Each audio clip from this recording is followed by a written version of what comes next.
Hello and welcome to the Music Professor channel. We've talked a bit about Gustav Mahler on the channel. No question that he's one of the most extraordinary composers of the turn of the 20th century. But I thought it might be interesting today to just read about Mahler's compositional routine. It's kind of intriguing. It says here, according to his wife Alma, he woke at 6 or 6:30 a.m. and immediately rang for the cook to prepare his breakfast: freshly ground coffee, milk, diet bread. Not sure what diet bread is, but perhaps it's some kind of rye thing. Butter and jam, which the cook carried to Mahler's stone composing hut in the woods. This is his famous composing hut, which was very small, rectangular space with a veranda that opened out to a kind of vista. But I think it was, in those days, I don't know if it is any longer, but at that time was surrounded by trees. So sort of an idyllic location and looking out towards a lake.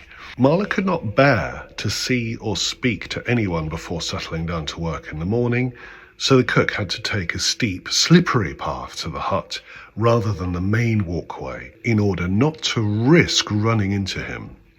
Upon arriving at the hut, Mahler would light a small spirit stove. He nearly always burnt his fingers, Alma noted, not so much from clumsiness, she said, as from a dreamy absence of mind. He would then heat the milk for his coffee and eat his breakfast on a bench outside the hut.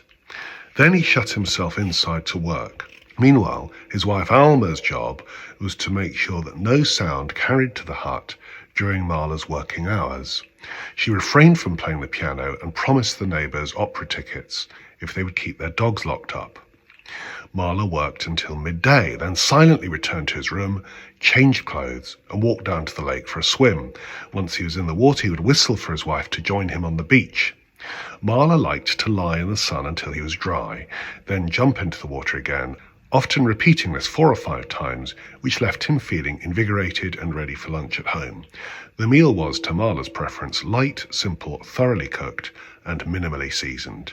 Its purpose was to satisfy without tempting the appetite or causing any sensation of heaviness, wrote Alma, to whom it seemed an invalid's diet. Now, there's something quite disturbing about somebody who controls those around him to that extent. I think from a modern point of view, that seems pretty weird. I mean, not only the patrician nature of whistling for your wife, but controlling what the cook does and making her walk down slippery paths. I mean, outrageous. Nevertheless, it's this kind of routine that gave birth to the 5th, the 6th, the 7th, the 8th, the 9th symphonies. Let me know your thoughts.